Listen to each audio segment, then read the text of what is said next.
I'm Brendan Ryan, National Director for Social Care at Hayes, and this is the first of our Care Stories conversations. It's a pleasure to welcome Niall Kelly with us today. And Niall, I'm delighted you've been able to join us after quite a few conversations to make this happen. Do you want to start by introducing yourself, who you are, what you currently do? Okay.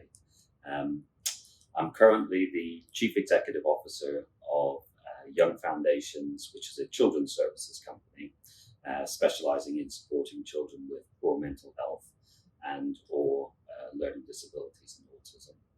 And also the Chief Executive Officer of MHC, which is an adult health and social care company, again specialising in supporting people with poor mental health or a learning disability. Okay, thank you.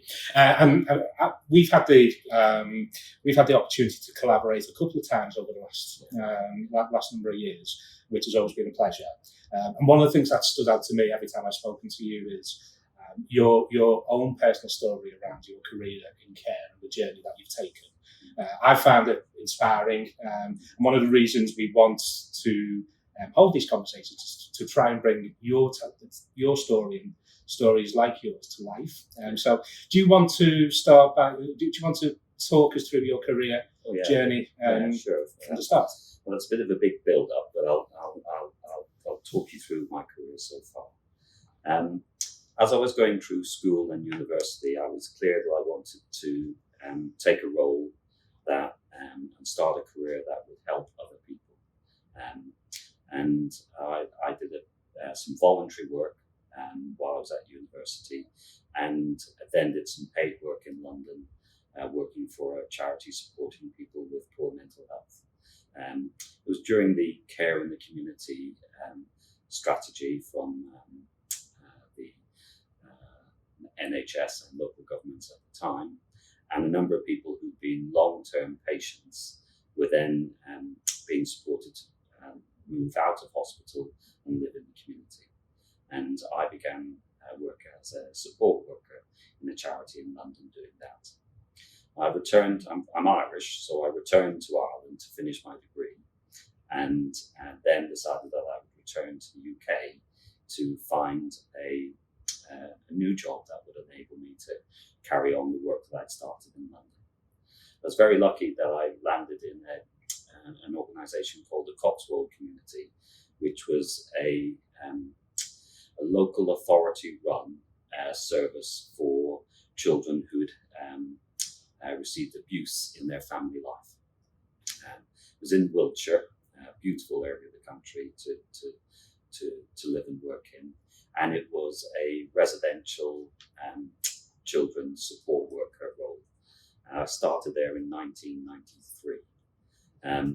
It was also a job requirement that you lived on site. So my home was on the campus where the school and children's homes were placed. So it was quite a full-on commitment to go to work there. I loved it. I really, really enjoyed the work. I got a lot out of the children I was supporting. Lots of them were very funny, beautiful, quirky children, full of mischief, but also because of the troubles and difficulties that they'd had in their young lives, very, very young lives. They had a lot of challenges with their relationships with each other, or relationships with myself and my colleagues who were looking after them and trying to help repair some of the damage that had been done to them. It was a great place to learn, the Cotswold community. There was a lot of people there who were very like-minded to me. They're out of a sense of vocation as well as profession, and keen to help the children as much as they could. It was organised as a therapeutic community, working on psychodynamic principles, and it gave me a very good grounding in practice. So I learned a lot about how to help children from people who've been doing it for many years more than me. I stayed there, as I said, for 13 years, but for the last 10 of that, I was a registered manager running one of the children's homes. So my first go of being a manager was at the community and running one of the homes there for 10 years. And that was within 3 years of starting? Yes, yeah. So it's quite a rapid promotion. So 13 years there, and then what direction did your career take? Well, halfway through my time there, the community changed from being local authority managed and run to being owned and managed by a large national children's charity. Okay. And so the first part of my career there was in the public sector, working for a local authority. The second part then in the voluntary sector, working for a large national charity. I then was contacted by some colleagues who'd moved to a for-profit company based in Shrewsbury that supported children who'd been sexually abused, and applied for and got a position as a deputy director with them. The company was called Saks, and they were based in Shrewsbury.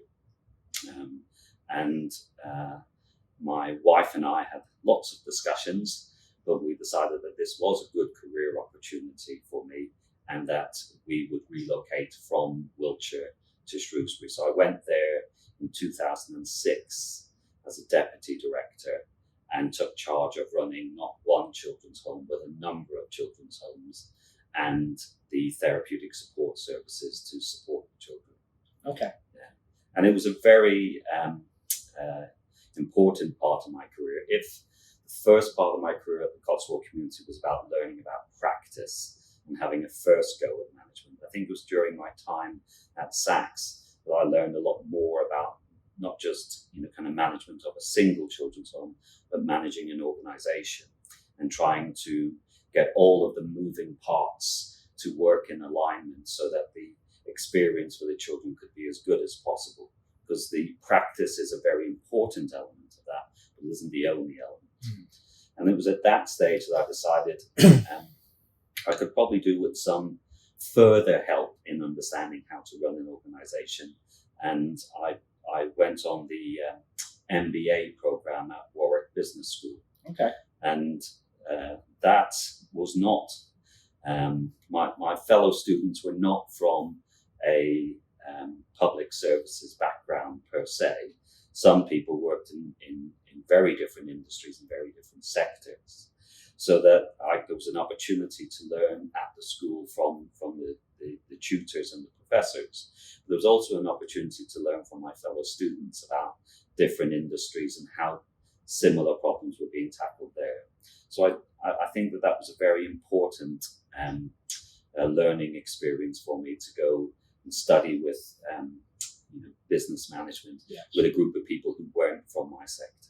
So, from what you say about doing an MBA and the direction that your career has taken to this point, there would have been a point where leadership and developing as a leader within the sector became your primary focus. Yeah. Do you know when that happened? What made that happen? I'm not sure there ever was a moment when that happened. I think it was a series of, kind of with each job that I've done, whether it was as a support worker with the children or as a registered manager or then as a deputy director at Saks, leading up to becoming the CEO in the companies I am now. I don't think there was a moment where I thought, this is my career journey and I'm going to take these steps to get there. Okay. I think what it was I'd always try and do the job I'm currently doing to the best of my ability. And that was what was the driver. So the driver was, when I was working directly with the children, to try and do that job the best I could, to make sure that the children I had direct contact with had the best possible experience and that they felt properly cared for and thought about as an individual, not as a child who was kind of lost in the system or living with people who didn't care about them. And then when I was a registered manager, I had a group of children that I was caring for like that, and they were all important to me. I was trying to organize the work of the children's home to give great outcomes to each child. But I had to do that by working through a team and kind of ensuring that our focus and our work was aligned and that we weren't unintentionally working against each other and making things more difficult. And then moving into the role at Saks, it then became possible to do that, but with much bigger opportunity because there was a number of different services that were running. And so I had to kind of at each point learn some new skills, learn some new, ways of doing things. And you're lucky in your career. You sometimes meet people who are doing similar jobs and you can learn from them. And so at several points in my career, both at the community and at Saks, there were people who I was working alongside. I thought, they do that really well. I'll try and do it a bit like that. And that gets you started. And then over time, then you can bring some more of your own personality to it. So at Saks, I was very pleased and proud of the work that we did. We were successful, whatever way you wanted to measure the company, that the company was very successful. It had great outcomes for the children, a highly skilled workforce, great regulatory results. The Ofsted as the regulator were regularly rating the children's homes as outstanding. There was a high demand for the services because the local authorities understood that the children who were being looked after were very complex, but we were able to help them achieve some great outcomes. So those, in terms of career management, that it was always do this current job to the best of your ability. I think by the time I got to the end of my time at Saks, I realized that actually it would be difficult for me now to almost like retrace my steps and to get the same job satisfaction from working directly with the children. And I had something that I could help more people by being in a more of a leadership role. So that led on fairly quickly to taking up a position in Young Foundations as managing director, first of all. And that was the first time in my career where the organization was totally under my control. I had responsibility for all of it. If you'd asked me at the start of my career, when I was starting at the Cotswold community, or possibly even some of the people who worked with me back then, is this person a future MD of a large children's services company? They might have, I might have said no, and they might have said no, but you learn things as you go along. And I think some of that core value stuff that was very important to me in my very first job is still important to me now. So I think the key benefits and rewards to working in a social care career are the opportunities you have to help others. And I think that that's the most valuable aspect of it. But it's also a job with a lot of variety, because you are helping somebody with their daily life, so you don't necessarily know what that's going to be on each and every day. Mm-hmm. So there can be opportunities to help somebody with their education, if they're a child and being supported, or with their journey into work. So you get this opportunity to prepare them for it, to support them in their kind of anticipation of the job, manage any of their challenges or anxieties that they might have prior to going to school or going to work. And then you kind of see how they get on, and then kind of are there to kind of help them further if they need it. But this idea of like having a lot of variety and opportunity to help people is different than if your work is mostly, say, desk-based, where even if there is a variety in some of the content, you're still working in the same setting with the same kind of probably inputs and outputs in your job. In a social care career, like I said, it could be about work or education, it could be about family relationships, you could be helping somebody support them in spending happy time with their family, or re-engaging with friends who they may have lost touch with. It can be also about helping them in their living with others. They're kind of sharing a space with other people that they might live with as part of their residential care. There are lots of different aspects of the work, all of which can change on any given day. Your career has obviously taken a very distinct path from a leadership perspective for all the reasons we've discussed, but we know that career care offers a broad range of development opportunities and career opportunities for people. who want to build a career. So, as a leader of organisations currently, how do you bring to life the breadth and the range of opportunities that are open for career development for anyone looking to do so? I think this is so important in our sector, and has been a very important kind of area of work for me over a number of years. If I start with Young Foundations, first of all, during my time as managing director, I'm working closely with my friend and colleague Tom Ellison. We developed a degree program, or access to a degree program for our support workers in Young Foundations. So we offered up part payment routes for our staff to attend the therapeutic childcare degree at Glyndŵr University in Wrexham. And a number of our employees have taken up that opportunity and achieved in the first qualification is a foundation degree, and then there's the option to take that on to do a full BA. A number of our employees have taken up that opportunity, achieved their foundation degree, and then gone on to achieve their BA. And many of them in that feedback have said to us, I thought this chance to have a degree or go to university had passed me by. Okay. That I'd left school, I'd gone into the world of work, and it wasn't something I thought was going to be part of my future, going to university. And having that kind of proud cap and gown moment or photo with your family, they thought that chance it was for other people other than them.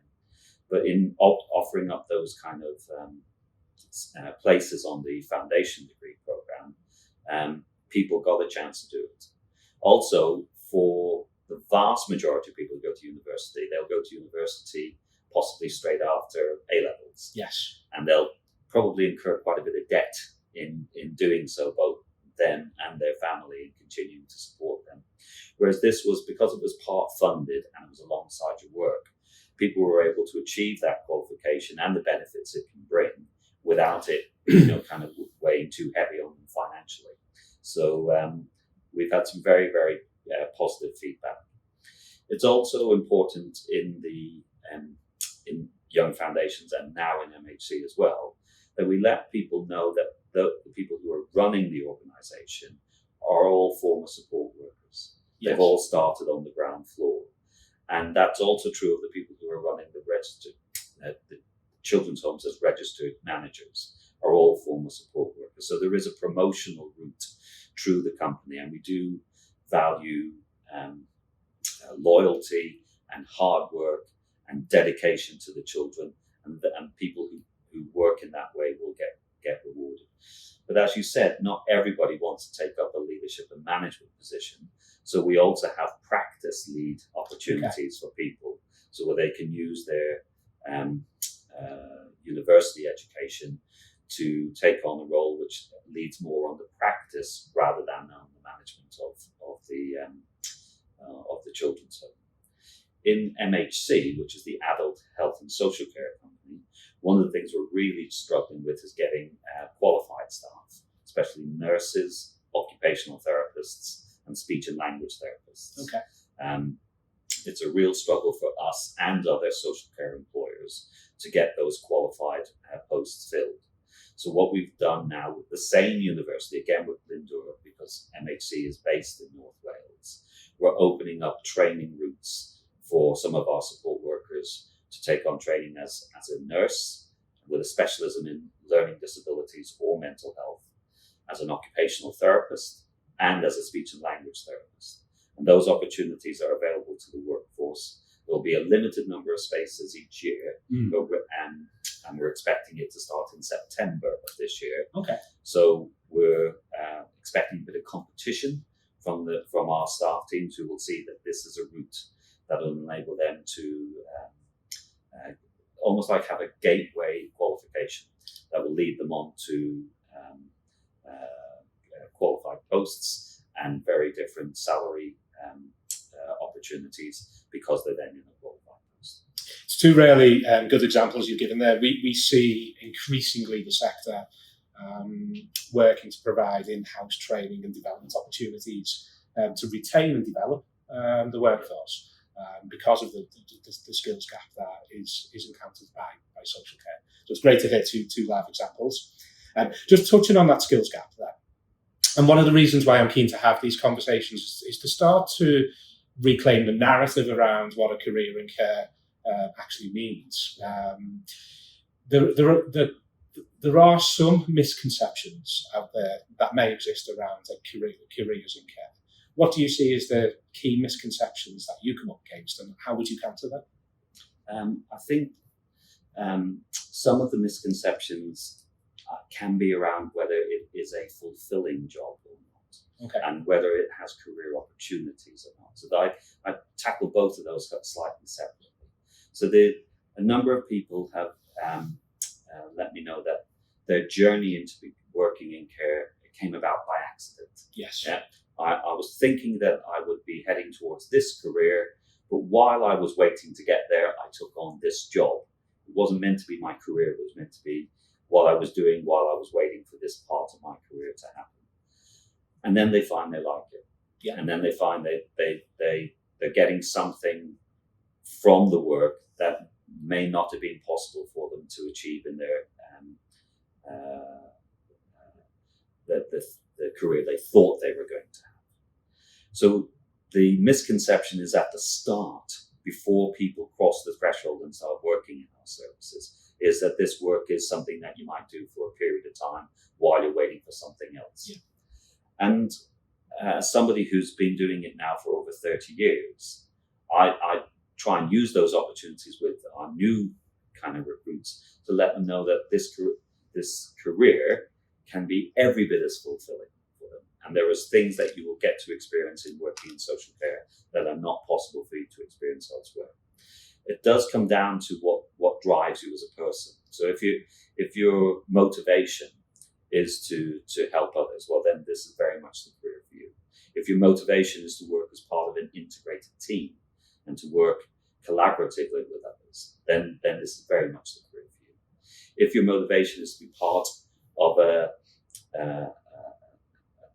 kind of a sector or a job that is much needed by society, and that where the value of our society can be seen in how we look after our vulnerable children and adults, then this is the career for you. And I think what people are looking out for there is how to build that narrative into their self-narrative about what they thought they were going to achieve. And for a large number of the people who come to work in MHC and Young Foundations, they find that that's possible for them to do there.